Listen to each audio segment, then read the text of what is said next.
Oregon's cannabis industry is booming during the pandemic, with recent sales passing $1 billion.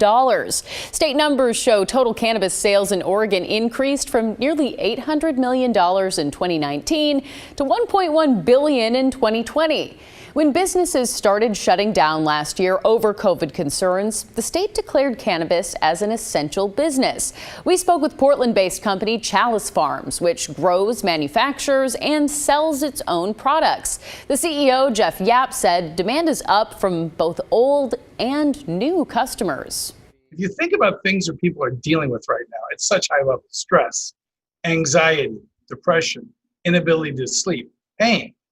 And there are alternatives. One is alcohol, one could be pharmaceutical drugs, and the other is plant-based medicine. Drive-up and delivery options have helped increase sales during the pandemic as well.